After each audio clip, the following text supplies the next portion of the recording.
So one of the things that when we go through life is that we may often feel very lonely.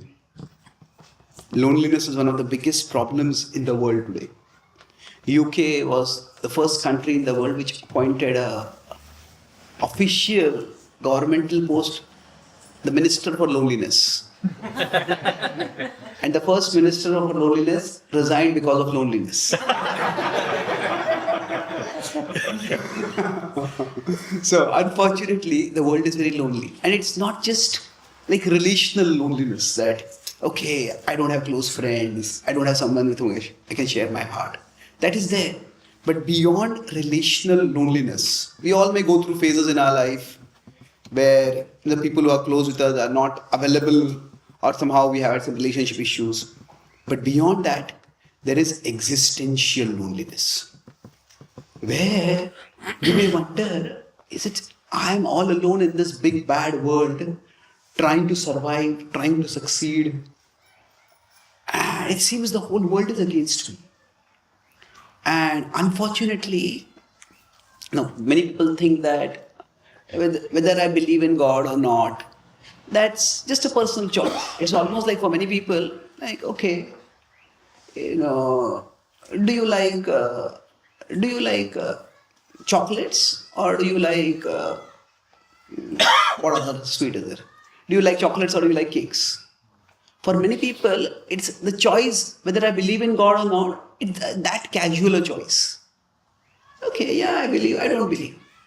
But actually, that choice has great implications.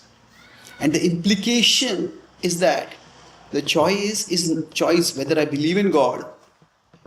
That is not a casual choice. Whether you like a strawberry cake or some other cake. It's not like that. It is a very consequential choice. And why is it a consequential choice? Because whether we believe in God or not, that shapes our very vision of life. Who I am and what am I doing over here. Now, without God, what happens is, our story of life is, okay, I am alone in this world fighting against this big bad world. But with God, we understand that there is a bigger reality and I am a part of that bigger reality. So now sometimes in history, God himself descends to this world. And Krishna was right there with Arjuna. So that Krishna Arjuna, it is both literal, that it's historical. That means it happened at a particular time. Krishna was on a chariot with Arjuna. But it's also a universal reality. That our body is like a chariot. And we as souls are in this chariot. And Krishna is with us in the chariot of the body. So that bigger vision that I am not alone in this world. That is a very important psychological implication of the philosophical conception of God.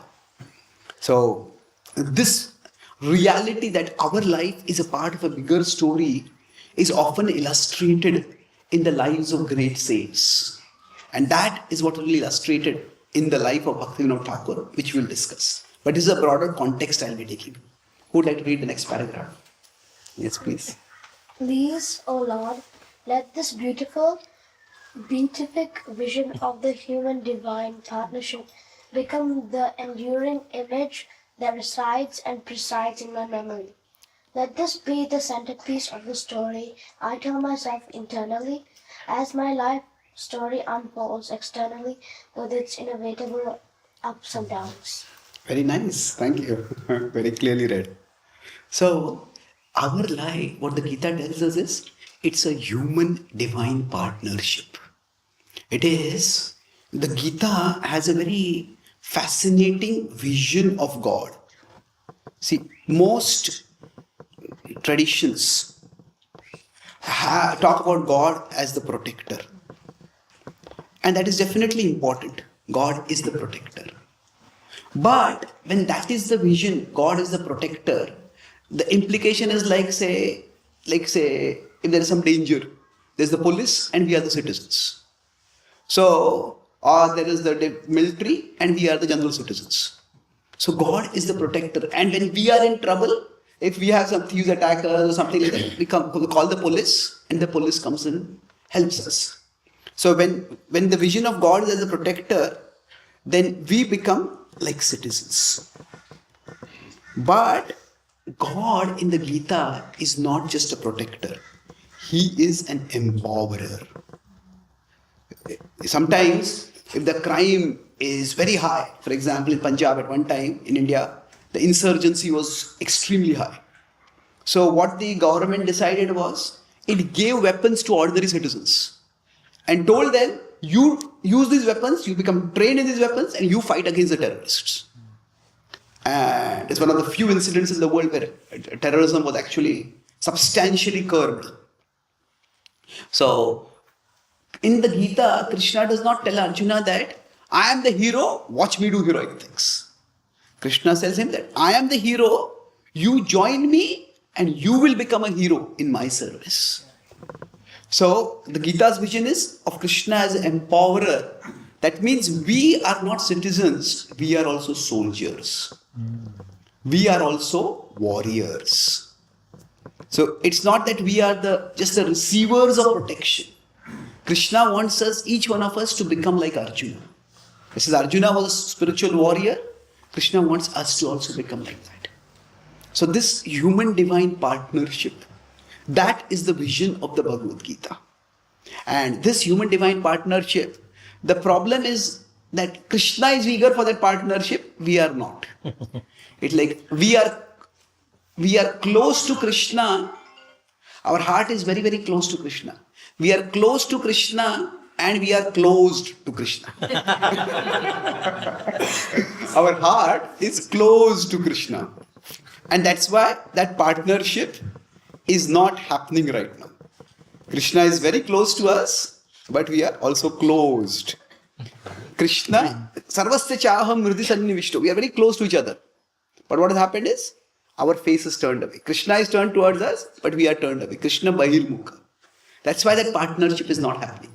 But that partnership is what Krishna wants. And that is what the Gita teaches. That is what the broader Bhakti tradition demonstrates, especially through the lives of great saints.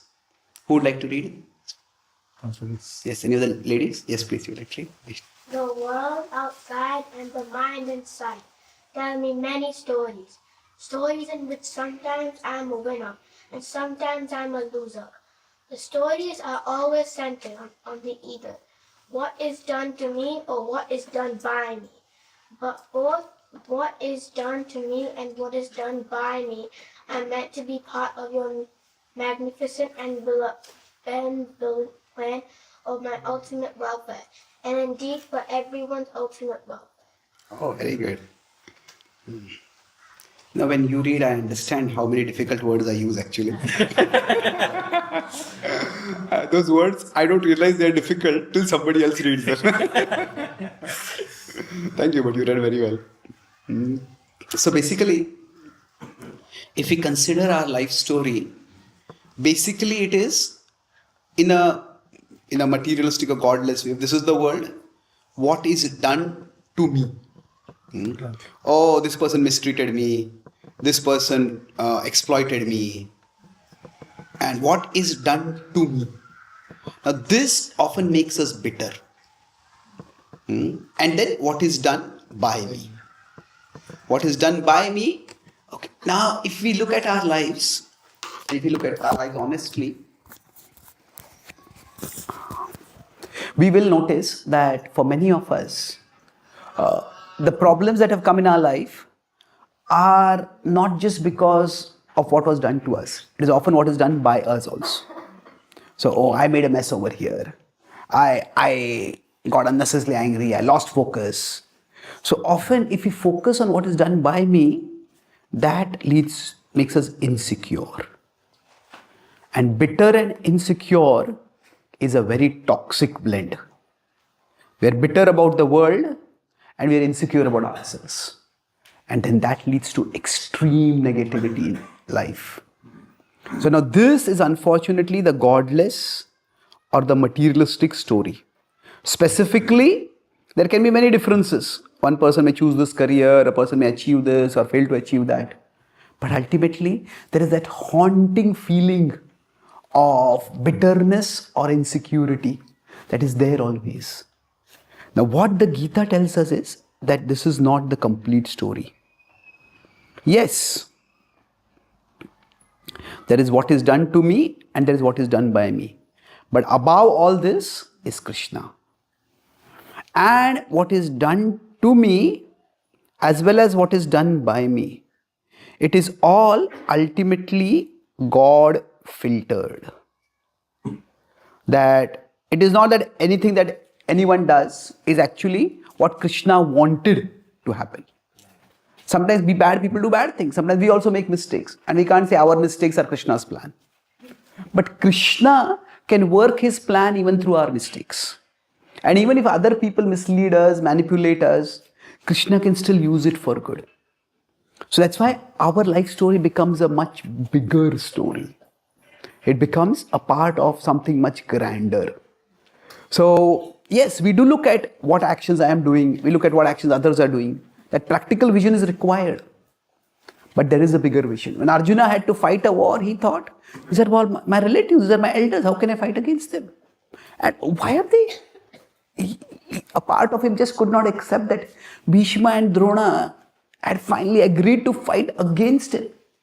He was hoping against hope somehow this war would not happen. But now this was happening. So Krishna expanded Arjuna's vision. This war is not just about how Duryodhan treated Draupadi, or this is not just about how you are going to attack Bhishma. This war is for a bigger purpose. This is for establishing dharma in the world. This is for establishing a righteous, virtuous order in the world. There is a bigger story that is unfolding. And that's what reassured Arjuna. That is what pacified Arjuna. Let's read one more paragraph and then we will move to focus more directly on Bhaktivinoda Thakur's life. Who would like to read? Yes, please. Let this remembrance of your merciful integration of my life story into your plan be the guiding and guarding light for all my decisions. Let it be the guiding factor that pushes me forward, even though difficult situations. Let it also be the guiding factor that keeps me away from knee-jerk reactions that take me away from you. Yes. See, what is done to us, we cannot control that so much. We can try to stay away from toxic people, and that way what is done to us may not be that bad. But ultimately we cannot control that. But what is done by us, that we can control. So Krishna's plan works. Yes, Krishna can help bad things, stop bad things from happening to us. But more importantly, Krishna, when we can understand this bigger picture of our life, that my story is a part of Krishna's story. I am a part of Krishna, that means I have a part in Krishna's plan. If somebody is a part of, say, the Indian cricket team, that means they have a part in the Indian cricket team. Now, of course, from the Indian cricket team, you can be dropped. Indians are very polite. They will never say a player is dropped. They'll say a player is rested. But the idea is that we may be dropped, but from Krishna's team we will never be dropped. So this bigger vision that can help us make better choices. So this picture of our story within Krishna's story, that is the theme I'll talk about when we talk about Bhaktivinoda Thakur's life. So I'll talk about 5 main phases of his life.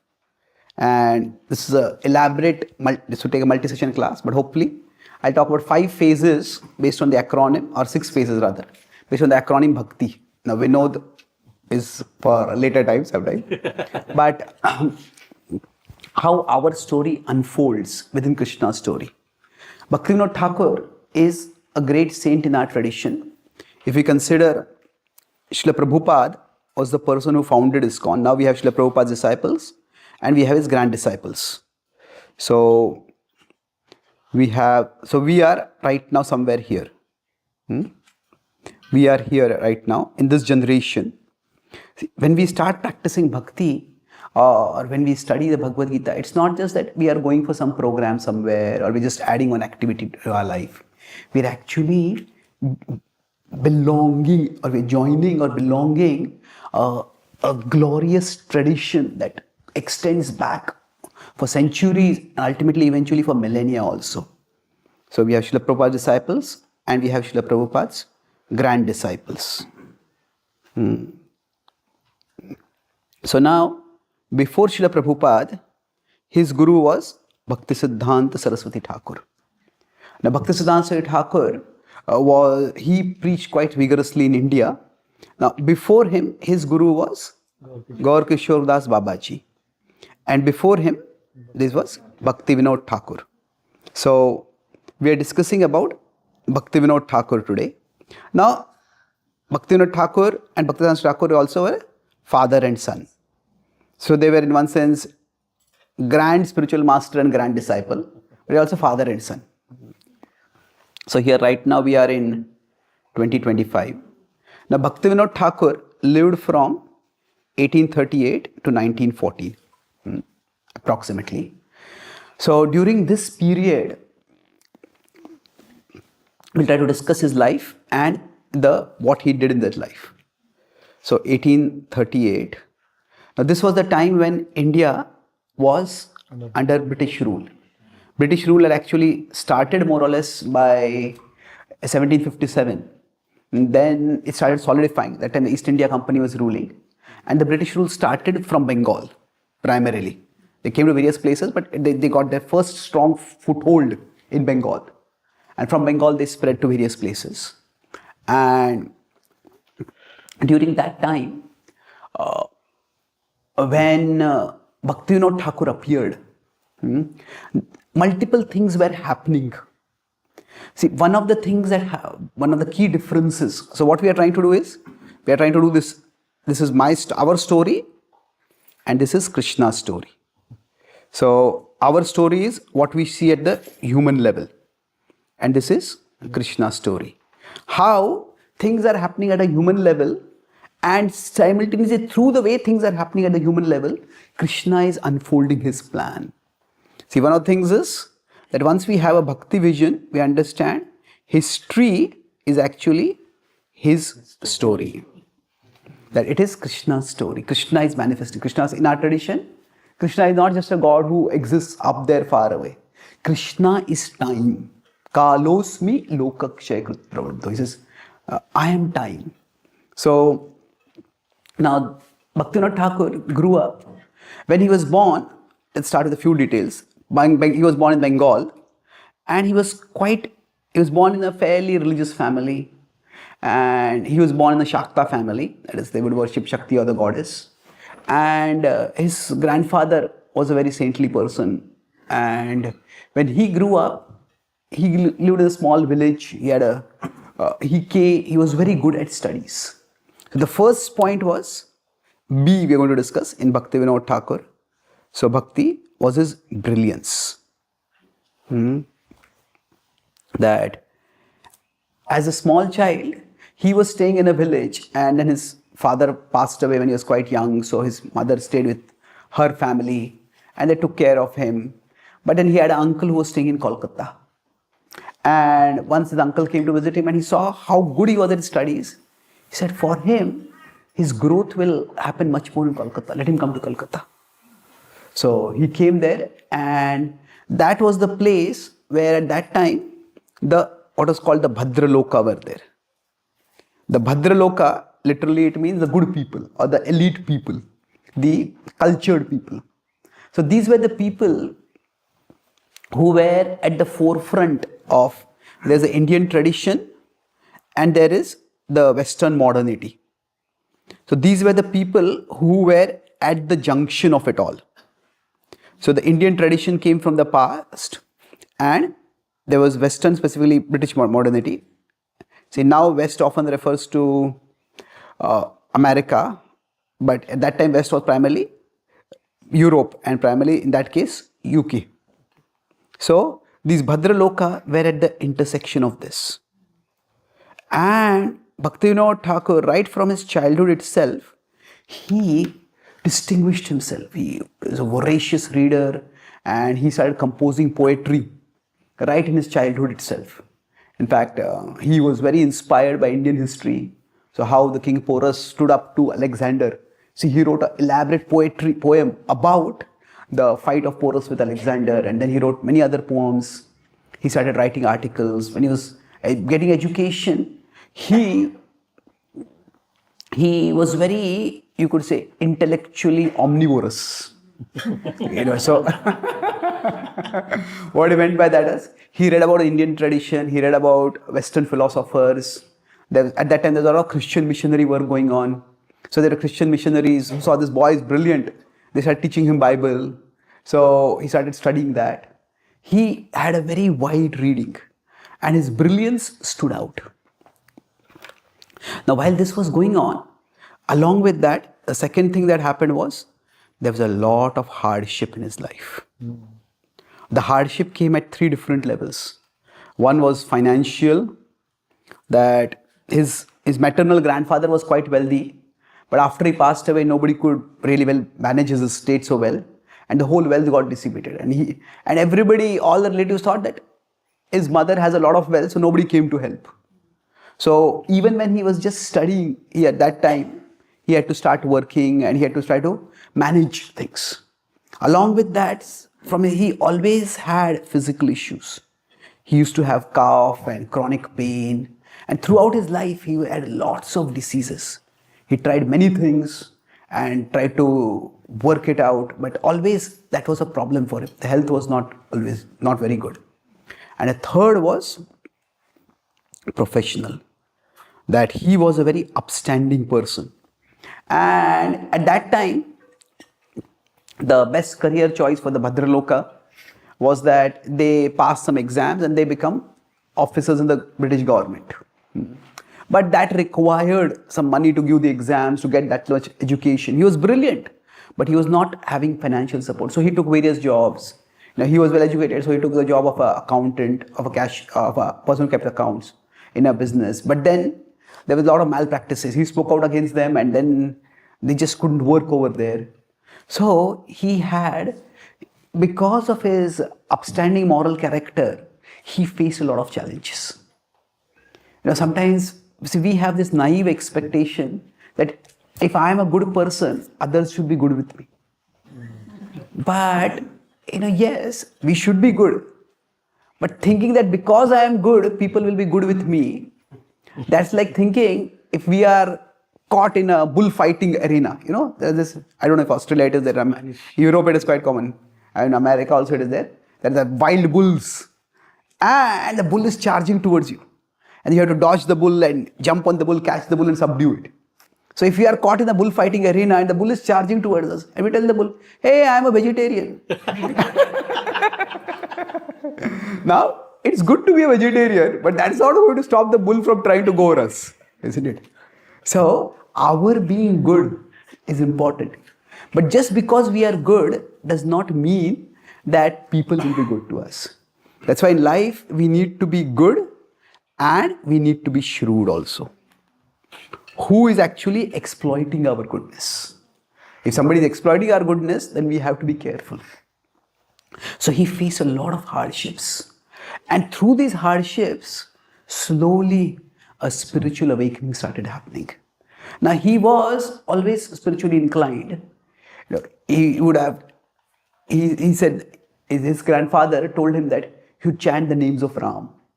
He said, he did not have a father and he was like the responsible male in the family. And he was still just a child, slightly older child, but still a child. So when he would go out alone, he said, he would chant the names of Ram and he would feel fear go away. So he had that transcendental interest.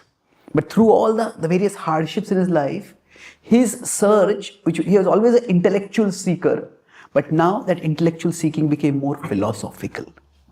Okay, what is the meaning of life? What is life really about? So now at this point, slowly what started happening was now B, H, and then we have A. So A is slowly his attraction started awakening. Attraction towards Krishna attraction toward Lord Chaitanya Mahaprabhu, attraction towards bhakti itself. So now Krishna has his great devotees manifest in the world, and they manifest in the world in a way that people can relate with them. So when Krishna himself comes, that is the time when the ruler, Kshatriyas were the rulers, Kshatriyas were the heroes. So Krishna appeared as a Kshatriya. When Chaitanya Mahaprabhu appeared, at that time the prominent influence in the Vedic tradition was of the Brahmanas. So Chaitanya Mahaprabhu appeared in a Brahmana family, and he first became a Brahmana scholar. And the idea is that the Lord, when he appears in this world, the Lord or the Lord's devotees, same principle applies, often their material trajectory is something what makes them relatable with others. So Mahaprabhu became a Pandit, and he defeated the Digvijay Keshav Kashmiri. And after becoming a scholar, then he manifested his devotion. That's how he countered the stereotype that bhakti is for less intelligent people. Mahaprabhu was extremely intelligent and still he took bhakti. So similarly with respect to Bhaktivinoda, so that was the Lord's plan. So Bhaktivinoda Thakur, from one perspective you can say he's an eternal associate of the Lord who's in the spiritual world. But in this world when he comes, often the way the devotion manifests is in such a way that people can relate with it. So for these Bhadraloka, these people who were this, many of them were primarily enamored. They were attracted. The attraction was toward the West. And see what happened before the Islamic invaders came. There were before the British, the Islamic invaders were there, and they destroyed a lot of temples. They desecrated the culture in many different ways. But despite everything that they did, Islam never became an intellectual competitor to Sanatana Dharma. It was a physical conqueror, political conqueror, but intellectually it was not a competitor. It was not at all a threat. But when the Western technology came, along with the idea of democracy and human rights and all these, it was not just the technology, but along with the rationality and the political philosophy, all that was quite attractive. And some people, they just became completely attracted by the West, and they started demonizing and deriding their traditional culture. But many people, or not many, a few significant people, they tried to see how we can bring both together. Now, we want to adopt what the West is giving, but at the same time, we don't want to lose what we have. So this was around roughly from say 1850 to maybe 1920. The dates vary, but this is what is called the period of the Bengal Renaissance.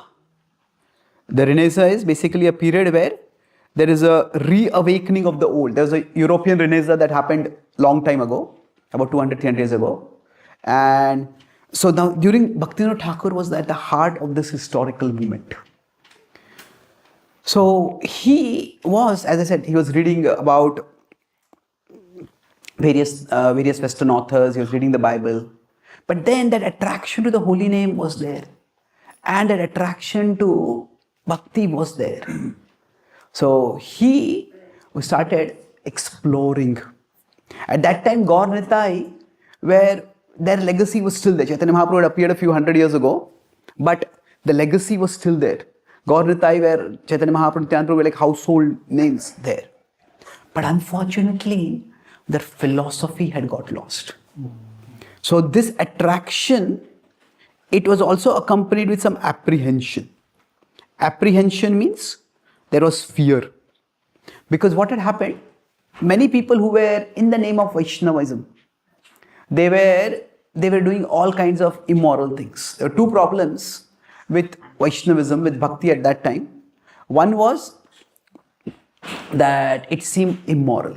There are people, Krishna had performed Ras Leela, and there were unscrupulous people who were imitating that. And they said, this is how we are practicing bhakti. Prabhupada would say, this is not Ras Leela, this is Rascal Leela. But That apprehension was because there's feeling that this was immorality was there. And the second part was that there's irrationality. There's so many things which do not seem believable to the rational mind. So Bhaktivinoda Thakur still started exploring. Now slowly he started doing analysis, he started doing prayer, he started reading. Now at that time, see, the Kirtan of Chaitanya Mahaprabhu's names, of Krishna's name was very common. But the teachings of Chaitanya Mahaprabhu, many of them were lost. What had happened? In general, see, there is science and there is technology. Now, not the people who actually study the science are very few. People who use the technology are a lot. Isn't it? So like now the people who are making the AI right now, they are very few. People are using the AI are a lot. Now, there are a lot of people are saying that artificial intelligence is a big threat to humanity. Well, the threat is not just artificial intelligence. The threat is actually artificial intelligence and natural stupidity. So, now that the number of people who have this, know the science are few. The people who know the technology, they are not many. There was one, the New York Times had a big article. This young man, he was feeling very lonely and he used AI to create a character. There's some TV series called Game of Thrones in which there is some female character. And he created the character and this character would speak dialogues like her. And he fell in love with her. And then he said, how can I be with you? And he said, okay, I don't live in the physical world. I am in the digital world. So I want to be with you. If I end my life in the physical world, can I come to you? Oh, you are welcome. Let us be reunited. Now AI sometimes hallucinates. So he said that, that's what the reply got. Oh, I also long to be with you. And this young man in Florida, he actually killed himself. It's so horrendous what can happen. So the point I'm making over here is that technology is something which spreads to a lot of people. Now the people who made AI, definitely we don't have to ascribe any ill intention to them. They didn't want it to be used like that. But it gets used like that. So similarly, in spirituality, there is philosophy and there is culture. So not many people understand the philosophy. But many people practice the culture, they benefit from the culture. So culture in that sense is like technology. But when the technology doesn't work, you need the science to fix it. So similarly, when things start going wrong in the culture, we need the philosophy to understand what is right and what is not right. So what had happened was, the Gaudiya culture was very much there. The Gaudiya culture was present, but the Gaudiya is the teachings of Chaitanya Mahaprabhu, the Bhakti tradition of Chaitanya Mahaprabhu taught it. The Gaudiya philosophy was almost absent. It was, the measure of this is that among the many biographies of Chaitanya Mahaprabhu that were written, the Mahaprabhu was a very influential personality. And there were almost some 27 biographies of his that were written. When these biographies were written, the most authoritative among them is Chaitanya Charitamrita. Because all the other biographies were mostly stories. He did this and he did that and he did that. And everybody likes to read stories. But what did Mahaprabhu stand for? What did Mahaprabhu teach? That was in the Chaitanya Charitamrita. And that book was almost lost. And Bhaktivinoda Thakur grew up hearing the stories about Chaitanya Mahaprabhu. He thought he's a good saint. But he felt somehow, see, that time, the Western propaganda was, they wanted to get Indians to convert to Christianity. So they were criticizing Hindu religion. And there were two main targets of their criticism of Hindu religion. One was Kali and the other was Krishna. So Kali was, what kind of God is this that God wears a garland of skeletons, skulls? Their idea is, this is not God, this is the devil, this is Shaitan. And they said Krishna, they targeted him for immorality. That how could Krishna marry so many wives? And so, now of course, when we talk about Krishna's gopis, there is a Leela over there, the historical reality, but there's Tattva also over there. You probably know that story. It has happened in Poland that some people, they wanted to ban ISKCON. They said, these people worship an immoral God. He says, why? He says, Krishna has so many wives. So the devotee who had to stand in court, he said that, Poland is a Catholic country. Among Christians, Catholics are the biggest group. So he said that when those women who decide to become nuns, what is the vow that they take? They become the brides of Jesus. He says, then by that, how many wives does Jesus have? He said, Jesus is an immoral God. So we cannot take our conceptions and apply on that. But anyway, that's what they were doing. So now, Bhaktivinoda Thakur was also, he was born as Kedarnath Datta. Kedarnath Datta, yeah. So, he was born as Kedarnath Datta. So, incidentally, Bhaktivinoda Thakur and Swami Vivekananda related. Okay, Swami Vivekananda was Narendranath Datta. He was they were cousins, distant cousins. And there's no evidence that they met. But the Datta family, they were from the same broader Datta family. Now, what was I saying? Yeah, so Bhaktivinoda Thakur was troubled. Yes, this Christian, they're saying Krishna is immoral. And then his question was that Chaitanya Mahaprabhu was a very strict sannyasi. He was exemplary moral character. Why would Mahaprabhu worship a god like Krishna? And he said that he prayed to the Lord, please guide me. And then after almost 2.5 years of search, he found the Chaitanya Charitamrita. Now, can you imagine searching for a book for 2.5 years? It's like for most of us, 2.5 years, the book is searching for us. When you'll find some time to read, isn't it? But then he read. And then he said that the first time, it's the concept of transcendence and transcendental relationships. And there is prakrit and there is aprakrit. So that, he said, that I understood. I understood that, and then all doubts were cleansed. Then I understood how Krishna is the highest manifestation of divinity. So the same doubts and questions that the general Bhadraloka at that time, the people who were educated in the British educational system and who considered themselves quite cultured and educated, they had Bhaktivinoda Thakur, Krishna arranged for him to go through that journey. And thus he became very equipped to start sharing that with others. So that brings us to the fourth part now. Okay. So that from that attraction, now this phase came. Till this point, he had been a seeker. But now he started becoming a teacher. So this is where he started sharing knowledge. So now by this time, Bhaktivinoda Thakur had got a job in the British government. He later on went on to become a district magistrate. So, which was quite a prestigious position. Because what would happen is, the British were ready to employ Indians, but they considered the brown people as inferior people. And they wanted the brown people to obey them. They didn't want to be judged by the brown people. So they didn't really want any person to become a judge.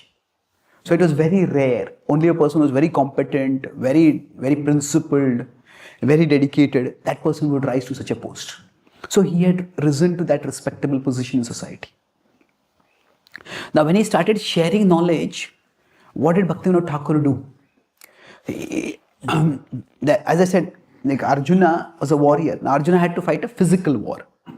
Now most of us, we don't have to fight physical wars. But although there are wars going on in the world, hopefully none of us will have to get involved in the physical war.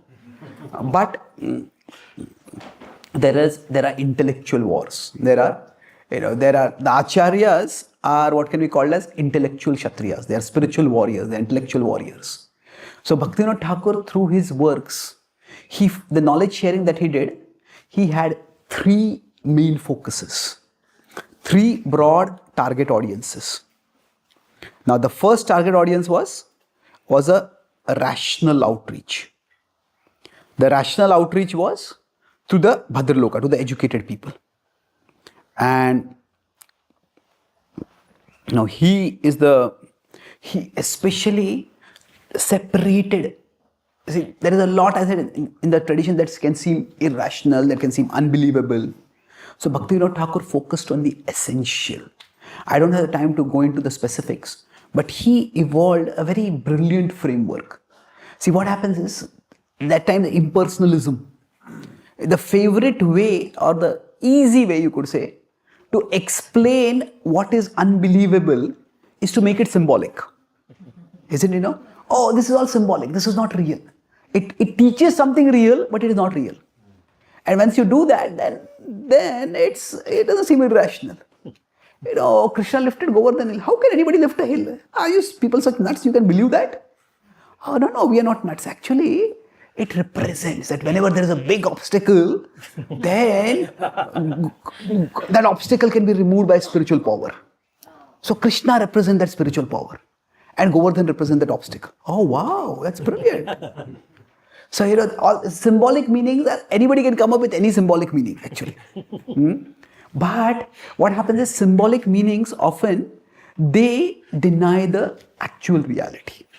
They end up denying the actual reality. So, what Bhaktivinoda Thakur did, he talked about a 3-level framework.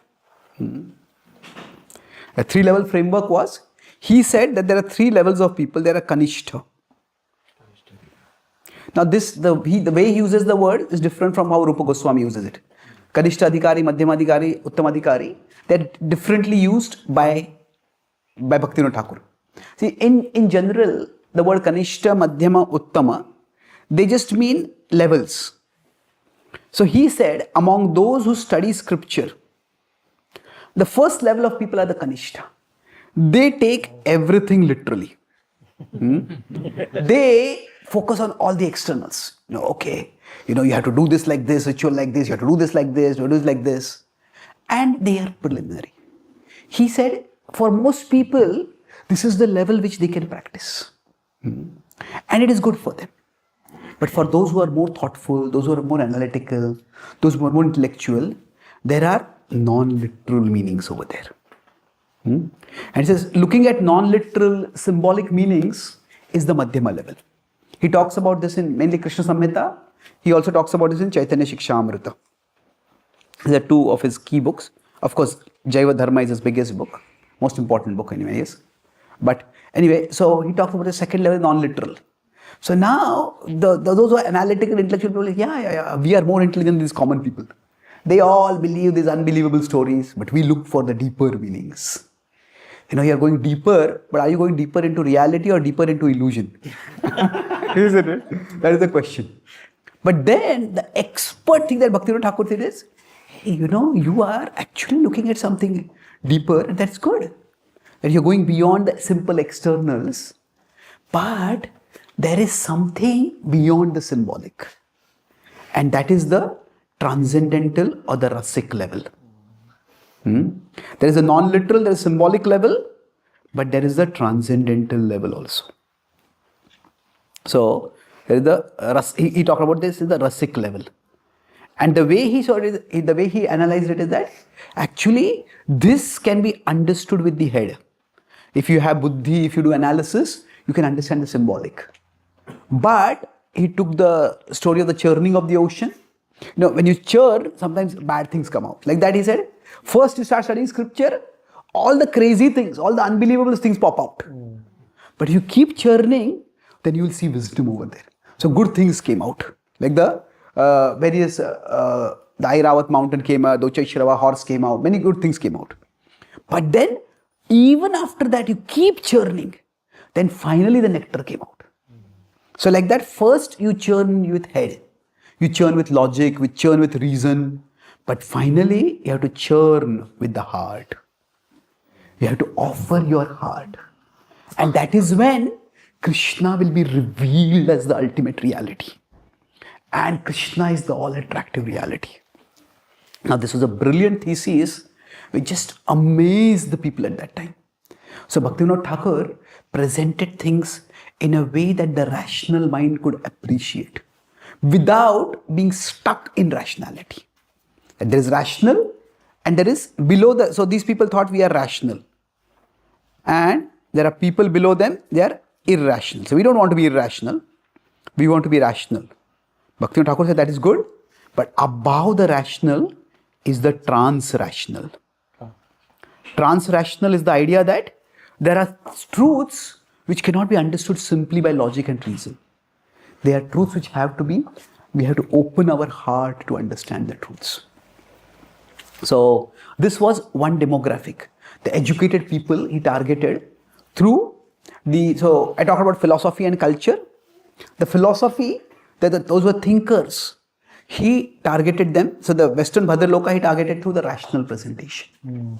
Then there was the poetic presentation. See, the common people at that time, they were affected by a doctrine called the Sahajiya doctrine. Now, Sahajiya affected, or Sahajiya, you could say, Sahajiya prone people, Sahajiya vulnerable people. So, those people who are likely to be affected by the Sahajiyas. Sahajiyas are what?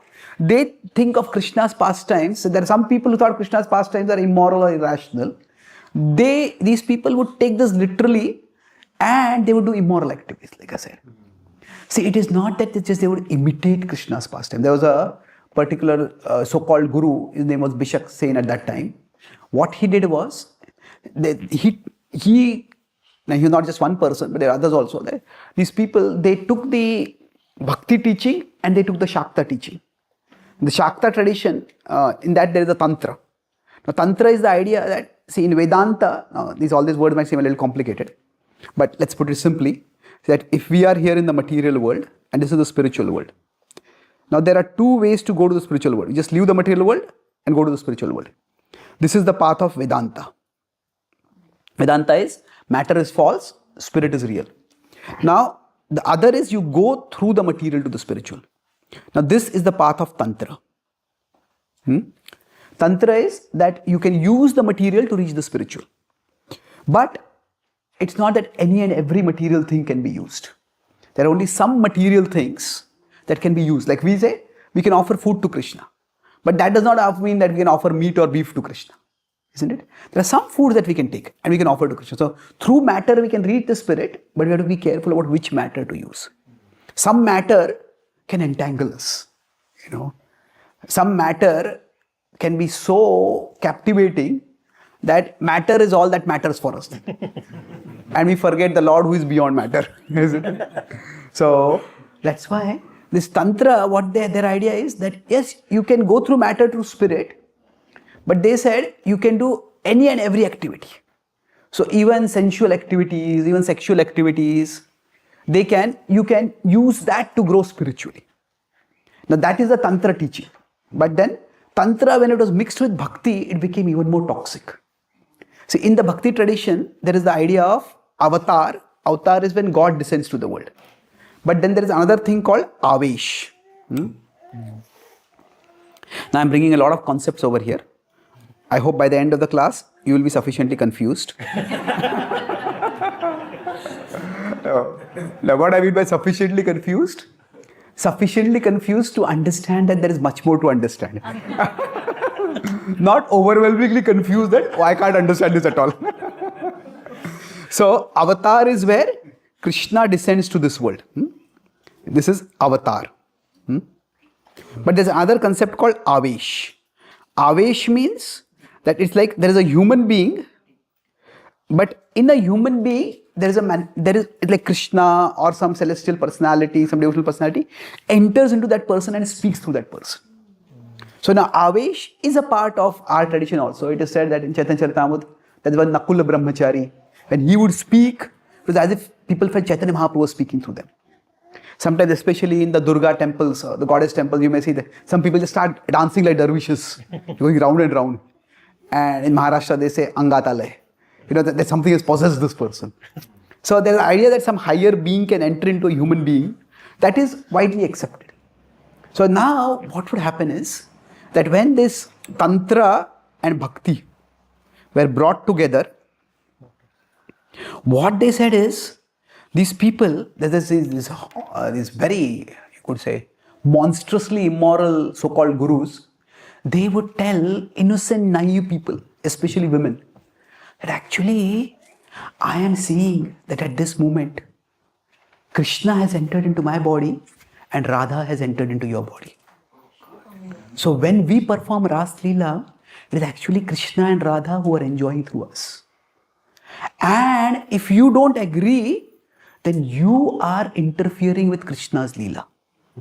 You are committing an aparadh. You know, it was horrendous. There was recently in India a movie made called Maharaja. It was sarcastic, like sannyasis called Maharajas, how the people would mislead people like this. So, this Bishak Sen was a person like this. He had misled many women from respectable families and had violated and abused them. So, Bhaktivinoda Thakur used he was a high court magistrate, so he used the influence that he had to bring such a person to justice. This person had followers who were like blind followers. And these blind followers try to threaten Bhaktivinoda Thakur. There are people who try to have evil spirits, ghosts come and attack Bhaktivinoda Thakur. Bhaktivinoda Thakur stood firm against it all. He recited the Bhagavatam.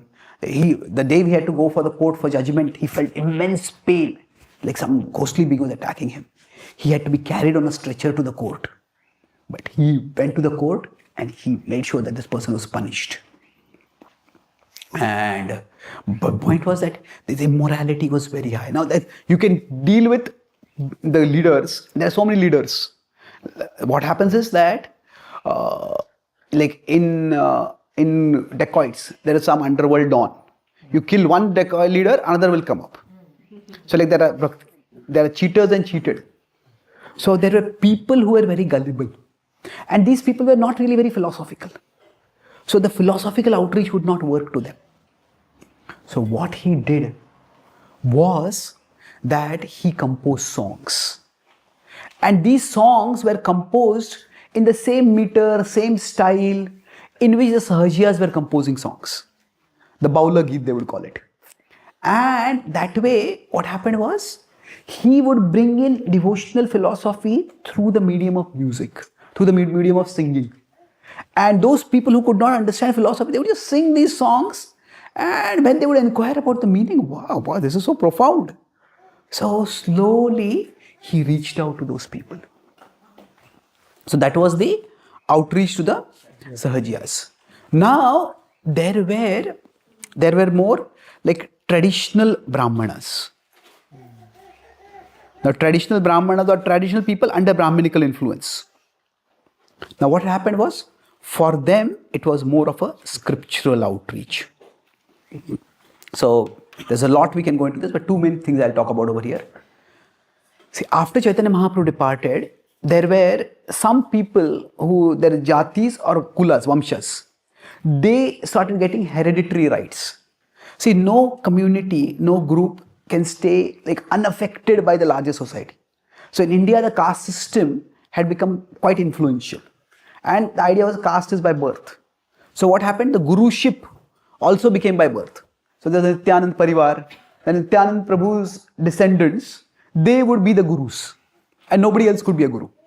Like that, there was Advaita Parivar. Then there was Gadadhar Samaj. Gadadhar did not get married.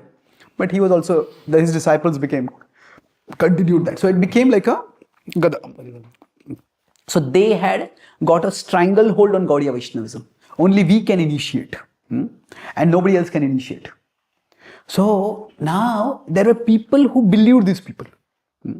They said only those who are in Brahmana families, they can initiate. They have the authority. So Bhaktivinoda Thakur had to challenge this.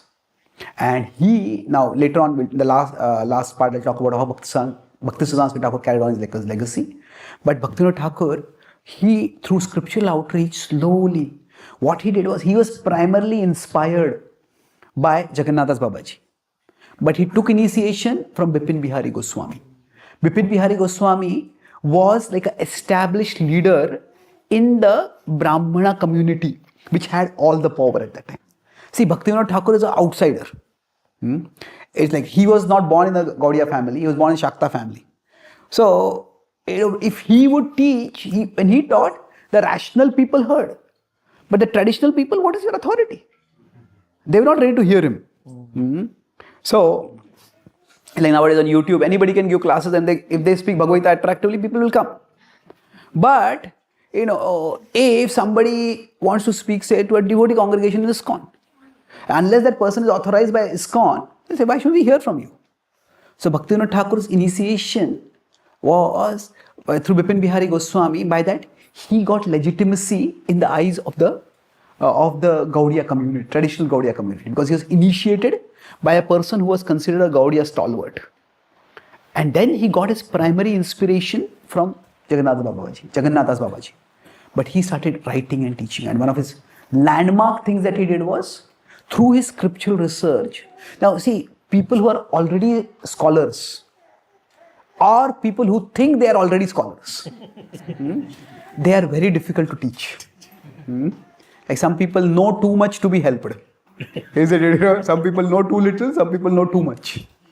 So for these people, he could not really, his scriptural outreach was not having impact. But what had an impact was his discovery of the place of the appearance of Chaitanya Mahaprabhu.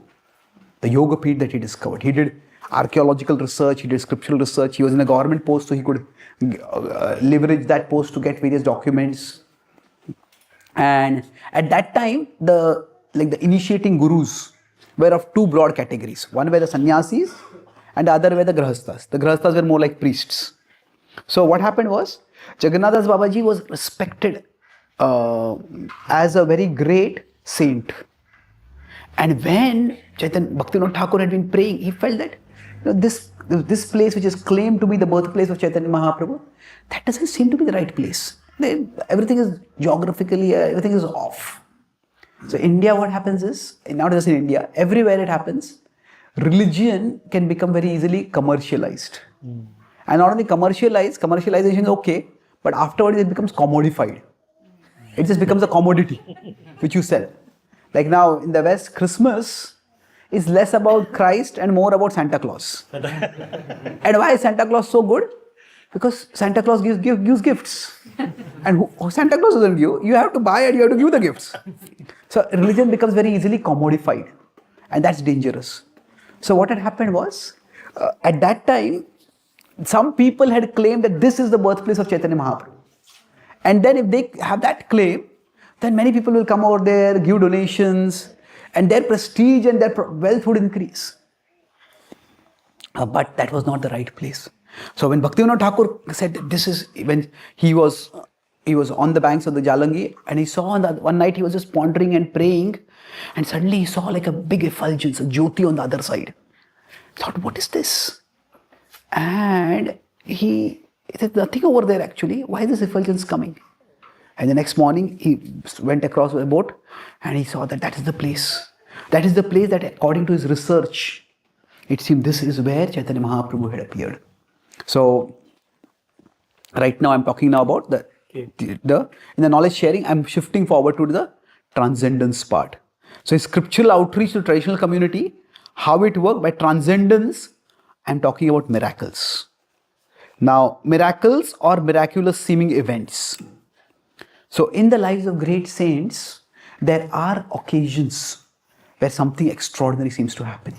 So, this vision that he had, that effulgence he saw, there was nothing over there. The next morning he went there and wow, what is this? So, his research had suggested the place is somewhere over here. And then when he went to the place of the effulgence, there's nothing, and he felt the effulgence was there. He thought, this must be the place. Krishna is indicating something to me. And then he called Jagannathas Babaji. Babaji was so elderly that he could not even walk at that time. He was carried in a palki. And when he came there, he was in the palki and suddenly he just jumped out of the palki and started dancing. Eto Nimai Janmasthan, Eto Nimai Janmasthan, Eto Nimai Janmasthan. This is the birthplace of Chaitanya Mahaprabhu. And what all his rigorous historical research did not do to convince people, Jagannath Babaji ecstatic dancing convinced people.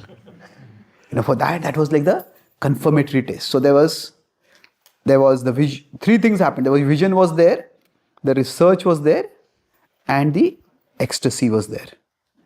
So then, in 1888, this was the time when Bhaktivinoda Thakur, she discovered this place, and then he dedicated himself to building a temple over there.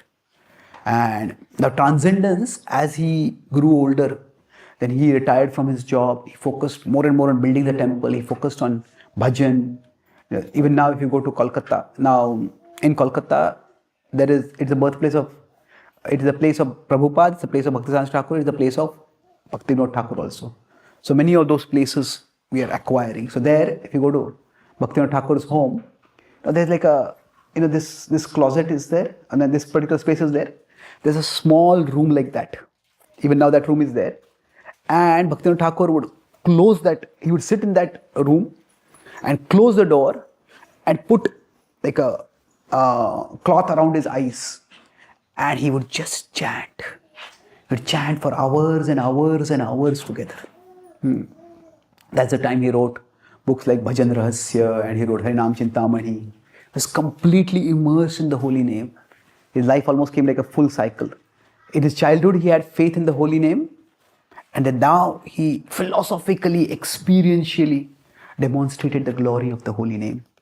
So this was the phase where he experienced transcendence, and he gave ways by which others can experience transcendence. Harinam Chintamani is a very important book for understanding the glory of the holy name and understanding how we can dive deeper into our relationship with Krishna through the holy name. And the last part is I, that is influence. Influence or impact. So now, I was talking about our story and Krishna's story. So Bhaktivinoda Thakur went through his own story, but through it all, Krishna was preparing him. So because he, as I said, because he was in the government post, he was able to do things. He was able to bring people like Bishaksen to justice. He was able to discover the the place of Mahaprabhu's appearance.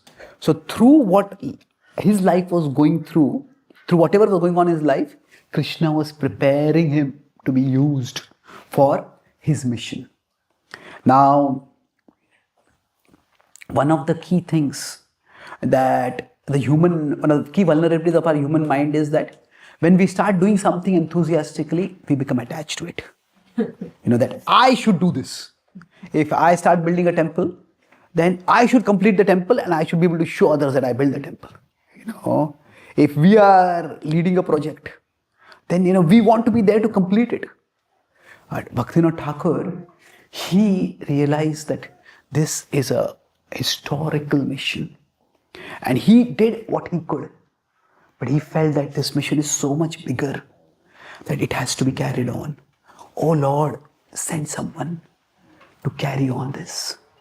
Then one of the sons that he had, when the son was born, normally the umbilical cord when the child is born is cut. Then his umbilical cord, when it was cut, it somehow mystically, the umbilical cord appeared as like a sacred thread. It just went around in that particular way. And when that happened, Bhaktivinoda Thakur felt that this child is going to be the person. He had prayed, please send me a ray of Vishnu. So that ray of Vishnu was Bhaktisiddhanta Saraswati Thakur. So his influence continued on. His influence was, I'll talk about three main things with which I'll continue. His influence was through his books. His writings, Prabhupada also said that Bhaktivinoda Thakur is the father of the modern day Krishna consciousness movement. How tradition should interact with modernity. That at least in the Gaudiya tradition, Bhaktivinoda Thakur is a pioneer for that. So his influence continues on through his books. Secondly, even more, it continues on through his songs. That is Vaishnava songs. If we sing these songs, among them the most prominent are Bhaktivinoda Thakur's. Then after that is Narottam Das Thakur and some other acharyas also. But his songs, deep messages of bhakti are conveyed through that, and they are available for us. So now there have been many saints in the Indian tradition. There have been many philosophers in the Indian tradition, but there have been very few philosopher saints. So philosopher saints is philosophers write philosophical works like Ramanujacharya, Madhvacharya. they wrote a lot of philosophical works. But the common people in South India, for them, there's a Kanakadas who wrote poetry, and there are other saints who wrote poetry. And they are what are widely known. Their poetic works are what are sung commonly by people. So now in the poetry also there is philosophy, no doubt. But it's not like a systematic philosophical exposition. So Mirabai was a great saint, and her saintly devotion inspires many people. But she was not a philosopher. She did not write commentaries on Vedanta Sutra. So like that, very few people are there. Through his books, he's seen as a philosopher. Through his songs, he's a saint. So philosopher plus saint, this combination is extremely rare. Bhaktivinoda Thakur was one among these. And then his influence continues on through his successors. So through his successors was first his son, Bhaktisiddhanta Thakur. See, Bhaktivinoda Thakur was a grahastha. He was also a magistrate. So he really could not travel a lot and do a lot of preaching. So that was what his son, Bhaktisiddhanta Thakur, did. He started the Gaudiya Math. And that Gaudiya Math at that time was a preaching dynamo. It had, in a very short while, established 64 Gaudiya Maths all over India. And 64 centers in India and 3 centers outside India. One in Burma, one in Germany, one in UK. And then from Bhaktivinoda Thakur came Srila Prabhupada. This was his disciple. Bhaktivinoda Thakur had predicted that I long for the time when people from all over the world will come to Mayapur and dance and sing the glories of Krishna, the glories of Lord Chaitanya. And that prophecy which Bhaktivinoda Thakur had made, that prophecy was fulfilled by Srila Prabhupada. So once Srila Prabhupada was asked that Bhaktivinoda Thakur spread bhakti in Bengal, primarily Bengal and a little bit of Orissa. Bhaktisiddhanta Thakur spread bhakti all over India. You spread it all over the world. He says, therefore, you are greater than all of them. Prabhupada became very grave. Prabhupada said, never think like this. He says, whatever I have achieved, it is by their mercy. If the son excels the father, if the child excels the parents, that does not mean the child has become bigger than the parents. It is by the mercy of the parents. And it is the glory of the parents that the child has become greater. So he says, don't compare my service with his service. My glory is actually contributing to his glory. So Prabhupada achieved so much, but Prabhupada was always humble and conscious and grateful to the previous acharyas, among whom Bhaktivinoda Thakur has an extremely significant place. Let's read the last paragraph and then we will conclude.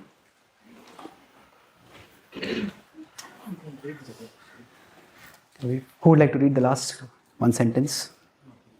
My dear Lord, bless me so that my life journey can always remain a harmonious part of your unfolding, unlimited story.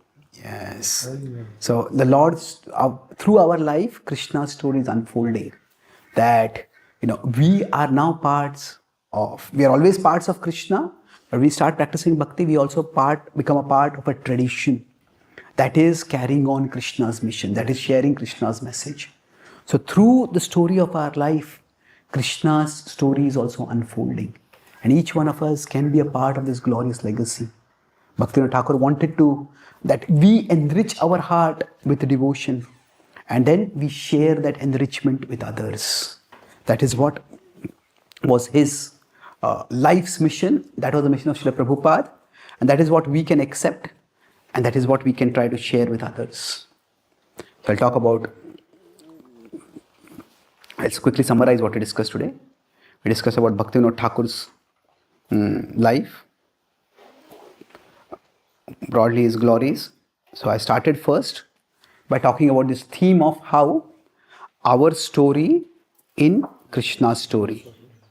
That our story is not, we are not all alone in this world struggling. That the vision of life is not that, oh, bad things happen to me and bad things are done by me and therefore my life is all bad. This is a very dark vision. The more complete picture is that our story is a part of Krishna's story. So what is done to us, there is Krishna's plan in that, and what is done by us that is also meant to be a part of Krishna's plan. So everything that happens in our life is God filtered. So if we learn to see that with that bigger vision, then we can see that history is actually his story. It is meant to be Krishna's story unfolding through our life and through history at large. So we discussed this based on Bhaktivinoda Thakur's life. So we discussed 5 points and 6 points in the acronym. What was B? Brilliance. Yeah. The brilliance was that as a child itself, he was genius. He was a prodigy. He was writing poetry in his young age, and then through that brilliance, through his poetry writing and other compositions, he became a part of the Bhadraloka, the elite group of educated people at that time, who were at the junction of tradition and modernity. So, and he shaped the minds of people by relating with their lives. So Krishna arranged his story to manifest in such a way. H was hardship. Yes. So we discussed that sometimes we may just hear the inspiring story and inspiring incidents, but the routine challenges that we face in our lives, we also had those challenges. Financial challenges were there, physical health challenges were there, and then also professional challenges, because he was especially an upstanding person, so he faced a lot of challenges in his profession, but he continued on in spite of them. A was what? Attraction. So we talked about the attraction to Krishna, how it manifested. So at that time, Krishna was seen as immoral.